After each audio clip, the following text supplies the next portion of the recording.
السلام علیکم ورحمۃ اللہ وبرکاتہ۔ بسم اللہ الرحمن الرحیم۔ یہ سلطان کا حکم ہے، ہم اس سے زیادہ کچھ نہیں جانتے۔ شائستہ بیگم حوادث آشنا عورت تھیں، فوراً ہی سمجھ گئیں کہ اس وقت گردش روز و شب کے کیا تیور ہیں۔ چند لمحے دروازے پر کھڑی کچھ سوچتی رہیں اور پھر الٹے قدموں اندر چلی گئیں۔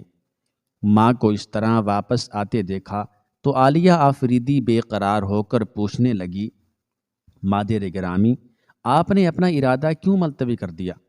کچھ نہیں بیٹی، شائستہ بیگم نے اپنا نقاب علیحدہ کرتے ہوئے کہا، میرے وہ خواب بے سبب نہیں ہیں، خدا آفریدی کو اپنی امان میں رکھے۔ سلطان کے معتبر سفیر کی ماں کے ساتھ یہ نازیبا سلوک کسی حادثے یا طوفان کی نشاندہی کر رہا ہے۔ شاید میرا بیٹا درباری سازشوں کا شکار ہو گیا۔ عالیہ آفریدی لرز اٹھی اور پھر میرا بھائی کہہ کر ماں سے لپٹ گئی۔ بیٹی، میں انسانی جذبوں کے خلاف نصیحتوں کا بند باندھنا نہیں چاہتی، مگر پھر بھی صبر کی تلقین کرتی ہوں کہ تیرے آنسو تجھے اہل دنیا کے سامنے تماشا بنا دیں گے۔ ان اشکوں کو خشک کرنے کے لیے کوئی مہربان دامن تیری طرف نہیں بڑھے گا، مگر رسوا کن انگلیاں ضرور اٹھیں گی۔ شائستہ بیگم نے بڑے تحمل سے بیٹی کو سمجھایا تھا، مگر خود ان کی پلکیں بھی بھیگ چکی تھی، اور وہی رات دلی میں بڑی ہنگامہ خیز رات تھی۔ سلطان علاء الدین خلجی نے اپنے تمام دانشور مصاحبوں، مشیروں اور سپہ سالاروں کا اجلاس طلب کر لیا تھا۔ ان سپہ سالاروں میں خواجہ حاجی اور تاج الدین عراقی نمایاں تھے۔ حضرت امیر خسرو رحمۃ اللہ علیہ نے بھی سلطان کے مصاحب خاص کی حیثیت سے اس ہنگامی اجلاس میں شرکت کی تھی۔ جب تمام مشیر اور سپہ سالار جمع ہو گئے تو علاء الدین خلجی نے ایک نظر انہیں دیکھا اور پھر انتہائی پرجلال لہجے میں اپنے اراکین سلطنت کو مخاطب کرتے ہوئے کہا، تم لوگ گواہ ہو کہ جس نے ہماری طرف دوستی کا ہاتھ بڑھایا، ہم نے اس کے دامن کو اپنی نوازشات سے بھر دیا، اور جس نے ہم سے نظر پھیر کر بات کی، اس سے وقت نے منہ موڑ لیا۔ راجہ رتن سنگھ اور رانی پدمنی قطار میں کھڑے ہیں، جن کے زوال و بربادی پر عنقریب زمانہ مرثیے بڑھے گا، اور ان کے دریدہ دامن میں بھیگ کے چند ٹکڑے بھی نہیں سما سکیں گے۔ علاء الدین خلجی کے لہجے سے آگ برس رہی تھی۔ ہمارے سفیر کا کوئی پتہ نہیں کہ چتوڑ کی حدود میں داخل ہوتے ہی ان کے ساتھ کیا سلوک کیا گیا۔ آفریدی ایسا نوجوان نہیں تھا کہ دربار چتوڑ میں گھٹنے ٹیک کر بات کرتا، وہ تو ہمارا پیامبر تھا۔ علاء الدین خلجی کا پیامبر سرکش و سربلند و سرفراز، پھر وہ واپس کیوں نہیں آیا؟ دور دراز تک پھیلے ہوئے ہمارے مخبروں کا کہنا ہے کہ راستے سے کوئی گرد و غبار نہیں اٹھا، کسی گھوڑے کی ٹاپوں کی آواز نہیں گونجی، تمام راہیں سونی پڑی ہیں، یعنی ویران پڑی ہیں۔ پھر آفریدی کا راستہ کس نے روکا؟ اور ہمارے حکم نامے کے روشن حروف تاریخ چتوڑ کی پیشانی پر کیوں رقم نہیں کیے گئے؟ دربار کے ایک ایک گوشے میں سلطان کی آواز گونج رہی تھی، اور اس کی قہر آلود نظریں ایک ایک چہرے پر اپنے سوال کا جواب تلاش کر رہی تھی، اس لیے کہ سفیر معتبر نہیں تھا۔ یکا یک ایک نرم آواز ابھری، ایسی آواز جس میں مردانہ جلال نہیں تھا۔ یہ آواز ملک کافور کی تھی، جو سلطان کے بائیں جانب دست بستہ بیٹھا تھا۔ جب علاء الدین خلجی نے اہل مجلس سے یہ سوال کیا تو کسی میں جواب دینے کی جرت پیدا نہ ہو سکی، مگر ملک کافور کی محبوبیت نے اسے علاء الدین خلجی کے سامنے بے باک بنا دیا تھا۔ سلطان کے سارے مصاحب اور مشیر ملک کافور کے اس طرز گفتار پر حیران رہ گئے۔ کیا انقلاب تھا کہ جس شخص نے ذلت اور رسوائی کے سائے میں پرورش پائی تھی، اور جو نسل آدم کی تاریخ میں سب سے زیادہ شرمناک باب کا اضافہ کرنے کے بعد علاء الدین خلجی کے دربار میں اس منصب تک پہنچا تھا، اس کے غلیظ ہاتھ ایک غیرت مند سردار کی دستار فضیلت کو پارا پارا کر رہے تھے۔ حضرت امیر خسرو نے ملک کافور کی طرف دیکھا اور سر جھکا لیا۔ سپہ سالار خواجہ حاجی اور تاج الدین عراقی کی نظریں بھی اس بے ضمیر غلام کی جانب اٹھی تھیں، مگر فوراً ہی جھک گئیں۔ احساس ندامت سے ان دونوں کے جسم پسینے میں نہا گئے تھے۔ آفریدی کی بے وفائی ایک الگ مسئلہ ہے، ہم اسے بعد میں دیکھیں گے، مگر رانی پدمنی ہمارے حکم کی پابند تھی۔ اسے بلا تاخیر سلطان کے حرم میں داخل ہو جانا چاہیے تھا۔ علاؤ الدین خلجی کے غضب کی آگ کا دائرہ پھیلتا جا رہا تھا۔ راجہ رتن سنگھ اس بات کا پابند تھا کہ وہ ہمارے حضور معذرت نامہ پیش کرتا یا اپنے جان و مال کے لیے ہماری پناہ مانگتا۔ فرمان شاہی سے یہ بے رخی ناقابل برداشت ہے، اسے نہ زمین معاف کرے گی اور نہ آسمان۔ بے شک جسے سلطان معظم پناہ نہ دیں اسے دنیا میں کوئی پناہ نہیں دے سکتا۔ یہ کہتے کہتے ملک کافور اس قدر جھک گیا کہ اس کا سر فرش سے ٹکرانے لگا۔ جب ایک نمک حرام شخص کی وجہ سے سفارت ناکام ہو گئی تو سیاست کا تقاضا یہی ہے کہ دوسرا سفیر چتوڑ کی جانب روانہ کیا جائے۔ اس سلسلے میں غلام اپنی حقیر خدمات پیش کرتا ہے، نہیں ملک شہنشاہ جاگیرداروں سے مراسلت نہیں کرتے۔ علاؤ الدین خلجی کے قہر کی لے تیز ہوتی جا رہی تھی۔ یہ تو ہمارے دل کا مسئلہ تھا کہ ہم نے اپنا سفیر بھیج دیا، ورنہ خود پورے چتوڑ کو ہماری قدم بوسی کے لیے حاضر ہونا چاہیے تھا۔ مالک جاہ و حشم بد نصیب راجپوتوں کو ایک مہلت اور عطا کیجیے۔ ملک کافور گڑ گڑانے لگا۔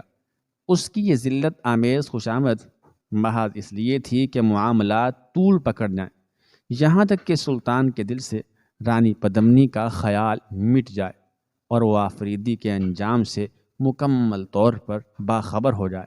مہلت دی جا چکی۔ علاؤ الدین خلجی کی آواز میں بجلیوں جیسی کڑک تھی۔ خواجہ ایک لمحہ ضائع کیے بغیر کوچ کی تیاریاں کرو۔ علاؤ الدین خلجی اپنے جہاں دیدہ اور دلیر سپہ سالار خواجہ حاجی کی طرف مڑا۔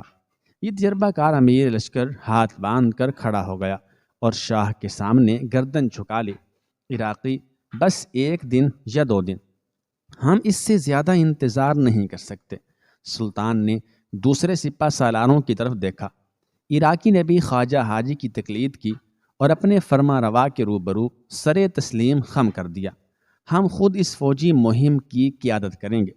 برق جلال پورے دربار میں لہرا رہی تھی۔ ہم تو چاہتے تھے کہ چتوڑ ہمارے قہر و غضب سے محفوظ رہے، مگر افسوس ان راجپوت تاجروں پر جو ہم سے آگ اور خون کا سودا کرنا چاہتے ہیں۔ رب لا زوال کی قسم، یہ فاتح عالم انہیں وہی دے گا جس کی وہ طلب رکھتے ہیں۔ تاریک زنداں لاشوں کے ذخیرے، خون کے آبشار، غلامی کی زنجیریں، غربت و نامرادی کی سسکتی ہوئی تصویریں۔ اے تیرا بخت چتوڑ، ہمارے ہاتھوں کی طرف دیکھ کہ وہ کتنے دراز ہیں۔ اے اراولی اور آبو کی چوٹیوں، ہماری بلند قامتی کا اندازہ کرو کہ تمہاری اٹھی ہوئی گردنیں ہمارے قدموں تک بھی نہیں پہنچ سکتی۔ شدت جذبات میں علاؤ الدین خلجی کھڑا ہو گیا اور اس کے ساتھ ہی تمام حاضرین مجلس بھی اپنی نشستوں پر ایستادہ ہو گئے۔ پورے دربار پر سکوت طاری تھا اور علاؤ الدین خلجی کے جسم میں ہلکی ہلکی لرزش صاف نظر آ رہی تھی۔ یہ جلتے ہوئے جذبات کا لاوا تھا جو انسانی جسم میں زلزلے کی نشاندہی کر رہا تھا۔ تم لوگ اس بات کے بھی گواہ رہنا کہ ہم نے سربراہان چتوڑ کو پورا موقع فراہم کیا کہ وہ اپنے گناہوں سے تائب ہو سکیں، مگر انہوں نے اپنی عافیت کے تمام دروازے بند کر دیے۔ سلطان کے غصے کی کیفیت جنگل کی آگ جیسی تھی کہ ہر گزرنے والا لمحہ اسے پوری شدت کے ساتھ بھڑکا رہا تھا۔ کسی مشیر یا سپہ سالار میں اتنی جرأت نہیں تھی کہ اپنے فرما روا کے حضور لب کشائی کر سکتا۔ کیوں عراقی، تمہارے ہونٹوں پر یہ مہر خاموشی کیسی ہے؟ اچانک علاؤ الدین خلجی نے تاج الدین عراقی کی طرف مڑ کر دیکھا۔ تمہارے چہرے پر بجھے ہوئے کوئلوں کی راکھ کیوں ہے؟ ہم تو سمجھتے تھے کہ اتنی دیر میں تمہارا چہرہ بھی اپنے سلطان کی طرح سوزے دروں سے دہک اٹھا ہوگا۔ کیا تمہیں یہ خوف ہے کہ آج تک چتوڑ پر کسی مسلمان حکمران نے لشکر کشی نہیں کی اور پھر بتوں کے نام لیواؤں نے یہ مفروضہ قائم کر لیا کہ چتوڑ ناقابل تسخیر ہے؟ کیا تم بھی صنم پرستوں کے اس مفروضے سے سہمے ہوئے ہو؟ سلطان کا رنگ قہر تیز تر ہو گیا تھا۔ نہیں سلطان والا حشم، یہ غلام اہل حنوت کے کسی مفروضے کو اہمیت نہیں دیتا۔ بالآخر تاج الدین عراقی کے ہونٹوں کو جنبش ہوئی۔ دنیا میں ہر حقیقت پیدا ہی اس لیے ہوئی ہے کہ وہ فاتح عالم کے سامنے ایک مفروضہ یا واہمہ بن کر رہ جائے، اور خواجہ تمہاری جھکی ہوئی گردن اس بات کی علامت تو نہیں کہ تم نے اراولی اور آبو کی بلندیوں کو تسلیم کر لیا ہے۔ اب کی بار سلطان کا روئے سخن سپہ سالار خواجہ حاجی کی طرف تھا۔ یہ غلام دنیا کی ساری بلندیاں اپنے آقا کے نام وقف کر چکے ہیں۔ سلطان کے غضب کی آگ کو سرد کرنے کے لیے خواجہ حاجی نے خوشامد کا حربہ استعمال کیا۔ اراولی اور آبو کی چوٹیاں تو اس قابل بھی نہیں کہ حضور کے قدم ان پر پڑیں۔ یہ قدم تو کسی اور ہی بلندی کے لیے بنائے گئے ہیں۔ پھر تمہارے چہرے پر دھوئیں کے بادل کیسے ہیں؟ انتقام کی جلا دینے والی دھوپ کیوں نظر نہیں آتی؟ علاء الدین خلجی اپنے سپہ سالاروں کی سرد مزاجی سے ناراض نظر آ رہا تھا۔ سلطان معظم، یہ سکوت اور یہ سرد مزاجی آپ کے لیے غلاموں کی کم ہمتی کی دلیل نہیں۔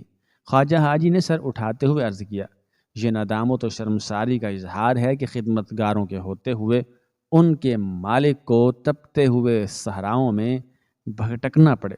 سپہ سالار خواجہ حاجی نے بڑی ذہانت سے سلطان کے غصے کو کم کرنے کی کوشش کی تھی۔ جب تک غلاموں کے کاندھوں پر ان کے سر موجود ہیں، آقا کے لیے چتوڑ درد سر نہیں بن سکتا۔ دست مبارک کو جنبش دیجیے اور پھر ان لشکروں کی یلغار کا انداز دیکھیے جن کی راہ میں کسی پہاڑ کی بلندی حائل نہیں ہو سکتی۔ علاء الدین خلجی نے بڑے بے نیازانہ انداز میں اپنے اس سپہ سالار کی گفتگو سنی، جو امور جنگ میں ایک نمایاں مقام رکھتا تھا، خاص مہارت بھی رکھتا تھا، اور اپنے سلطان کا اس قدر وفادار بھی تھا جس نے خواجہ کو مردان اعتبار کی صف میں نمایاں مقام بخشا تھا۔ خواجہ حاجی کے خاموش ہو جانے کے بعد تاج الدین عراقی اپنی جگہ سے ایک قدم آگے بڑھا اور سر کو اس حد تک اٹھایا کہ آداب شاہی کے دائرے سے باہر نہ ہو سکے۔ سلطان ذی وقار، یہ نمک خاران سلطنت اپنے شاہ کے اضطراب سے بے خبر نہیں۔ کوئی ایک غلام بھی اس عرصے میں چین کی نیند نہیں سویا ہے۔ ہماری آنکھیں بھی جل رہی ہیں اور خون میں بھی شعلے بھڑک رہے ہیں۔ اب یہ آگ اسی وقت ٹھنڈی ہوگی جب سلطان کے شبستان میں مرادوں کے پھول کھل جائیں گے۔ عراقی کی جانثارانہ گفتگو سن کر علاء الدین خلجی کے چہرے کے تراؤں میں کسی قدر کمی آ گئی تھی۔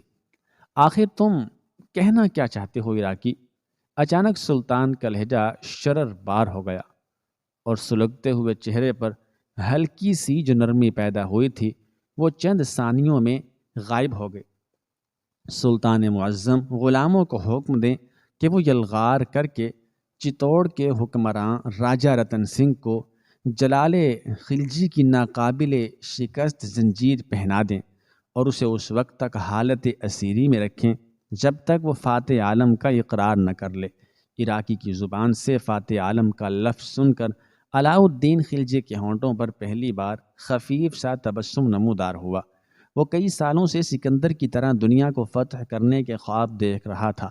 تمام مشیر اور سردار سلطان کے اس خواب جہانگیری سے آگاہ تھے، اس لیے عراقی نے قصداً فاتح عالم کا لفظ استعمال کیا تھا۔ علاء الدین خلجی کے جذبہ تسخیر نے اس ایک لفظ سے تسکین حاصل کر لی اور وہ تعریفی نظروں سے عراقی کی طرف دیکھنے لگا۔ عراقی، تم اپنے شاہ کے مزاج شناس ہو۔ ہم یہی چاہتے ہیں کہ رتن سنگھ ایک جاگیردار اور شہنشاہ کے فرق کو تسلیم کر لے اور ساری دنیا اپنی آنکھوں سے یہ تماشا دیکھ لے کہ چند دیہاتوں پر حکومت کرنے والا خلجیوں کے عظیم وارث کی طرح آزاد و سربلند نہیں ہو سکتا۔ وہ غلام ہے، محض ایک غلام، سلطان علاء الدین خلجی کی بارگاہ جلال میں سجدے کرنے والا ایک حقیر و ناتواں انسان۔ آپ کے غلام عن قریب چشم عالم کو یہ تماشا بھی دکھا دیں گے۔ تاج الدین عراقی نے اپنے جذبہ جاں فروشی کا اظہار کرتے ہوئے کہا، وہ دن کیسا یادگار دن ہوگا جب سلطان نے عالی مقام تخت زرنگار پر بیٹھ کر اپنی سپاہ کی برق فشانیاں دیکھیں گے، اور مورخ کا قلم بڑی حیرت سے یہ جگر گداز واقعات تحریر کرے گا کہ فاتح عالم نے قصر ہزار ستون سے جنبش تک نہ کی اور چتوڑ کے چہرے پر ذلت و بربادی کی سیاہی مل دی گئی۔ عراقی: سلطان کی آواز تیز ہو گئی، تم چاہتے ہو کہ ہم اپنے محل سے قدم باہر نہ نکالیں اور تم چتوڑ کو پامال کر ڈالو؟ یقیناً سلطان عزیز جلال غلام یہی چاہتے ہیں کہ آپ کے دست و بازو ساکت رہیں اور صرف ایک جنبش نکاح چتوڑ کی تقدیر کا فیصلہ کر دے۔ عراقی جوش وفاداری میں آفات و مصائب کا طوفان اپنے سر لے لینا چاہتا تھا۔ جیسے ہی عراقی کے الفاظ کی گونج ختم ہوئی، اہل مجلس نے دوبارہ سلطان کے چہرے پر آتش غیظ و غضب کو بھڑکتے دیکھا۔ سلطان علاء الدین خلجی کی بلند پیشانی لکیروں سے بھر گئی تھی اور کشادہ آنکھوں کے گوشے سمٹتے جا رہے تھے۔ تم یہ چاہتے ہو عراقی کہ ہم اپنی زندگی کی دشوار ترین مہم سے پیٹھ موڑ کر بزم کیف و نشاط میں گہری نیند سو جائیں اور اس بات پر یقین کر لیں کہ تمہارے گھوڑوں کے سم اراولی کی چوٹیوں سے چنگاریاں پیدا کر دیں گے؟ نہیں، یہ ہرگز نہیں ہو سکتا۔ شاہ کی آواز ابھری تو خدمتگاروں کے سر جھک گئے۔ یہ اس وقت تک ممکن نہیں جب تک ہم گھوڑے کی پشت پر سوار نہ ہوں۔ یہ ہمارا ہی جلال ہے جو سپاہیوں کے جسم و جاں میں موت سے ٹکرانے کی تڑپ پیدا کرتا ہے، تلواروں میں بجلیاں بھر دیتا ہے اور گھوڑوں کو سیمابی رفتار عطا کرتا ہے۔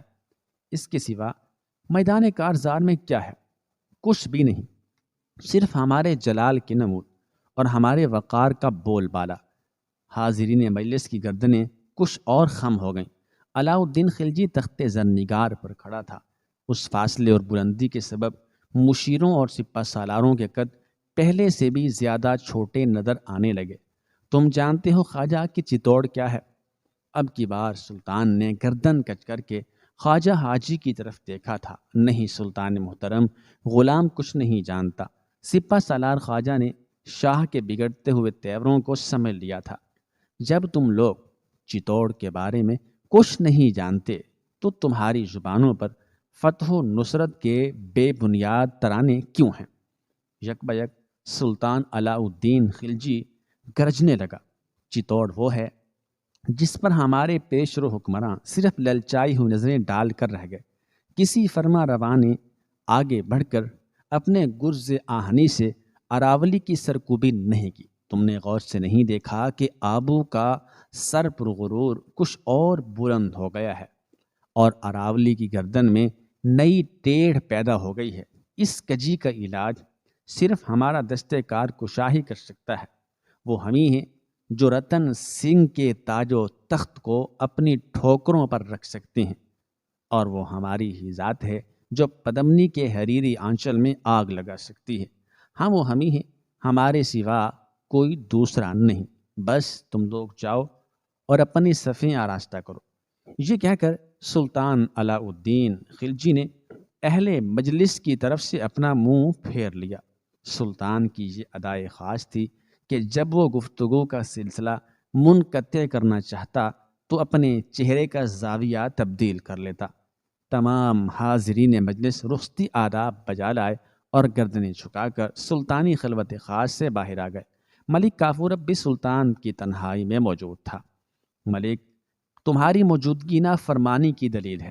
علاء الدین خلجی کے لہجے میں اب غصے کی آگ نہیں، نفرتوں کی تلخیاں پوشیدہ تھیں۔ شاہ والا وہ غلام تو نہ قربانی کا تصور بھی نہیں کر سکتا، نہ فرمانی کا خیال بھی نہیں کر سکتا، جسے سلطان کی نظر کرم نے تخلیق کیا اور سلطان کی نگاہ کار ہی ایک دن اسے فنا کر دے گی۔ یہ کہتے کہتے ملک کافور سجدہ ریز ہو گیا۔ کیسی خوش آمد تھی کہ ایک غلام نے اپنے آقا کو خدائی صفات کے درجے تک پہنچا دیا تھا۔ تم یہاں کیوں موجود ہو؟ سلطان نے اپنے قدموں سے لپٹے ہوئے ملک کافور کی طرف دیکھا۔ یہ نمک خوار اپنے آقا کو ہیجان و اضطراب کی حالت میں چھوڑ کر نہیں جا سکتا۔ ملک کافور گڑ گڑانے لگا۔ دوسرے لوگ جا سکتے ہیں کہ انہیں سلطان کی بے قراری کا احساس نہیں، مگر یہ غلام کس طرح چلا جائے کہ اس پر تو سکون کی ایک سانس بھی حرام ہو چکی ہے۔ سلطان کے پیروں میں ملک کافور کی گرفت کچھ اور مضبوط ہو گئی تھی۔ خوشامد و گداگری کے انداز نے پہلے سے زیادہ شدت اختیار کر لی تھی۔ اٹھو ملک، ہم تم سے راضی ہیں۔ سلطان نے اپنے دائیں پیر کو تخت کی سطح سے بلند کیا اور اس کے ساتھ ہی ملک کافور اٹھ کر کھڑا ہو گیا۔ تمہاری یہی ادا ہمیں آسودہ کر دیتی ہے کہ تم ہمارے سوا کسی دوسرے شے کے بارے میں نہیں سوچتے۔ ملک کافور نے اطاعت و فرما برداری کی نمائش کرتے ہوئے اپنے دونوں ہاتھ سینے کی بلندی تک باندھ لیے اور سر کو اس قدر جھکا لیا کہ اس کے جسم پر حالت رکوع کا گمان ہونے لگا۔ اور ملک، ہمارے سوا کسی کے بارے میں سوچنا بھی مت کہ ہم اپنی ذات کو تنہا دیکھنا پسند کرتے ہیں۔ نہیں سلطان ذی حشم، یہ غلام کبھی اس گناہ کا مرتکب نہیں ہو سکتا۔ ناظرین، پہلے بھی آپ سے گزارش کی تھی، مزید گزارش ہے کہ اس بچے کے ساتھ تعاون کریں، اس کی زیادہ سے زیادہ خدمت کریں۔ ایک تو اس کے دل میں سوراخ ہے، دوسرا سانس کی نالی تنگ ہے، اور اس کے 2 آپریشن ہیں۔ دل کھول کر تعاون کریں۔ اللہ تعالی عمل کی توفیق عطا فرمائے۔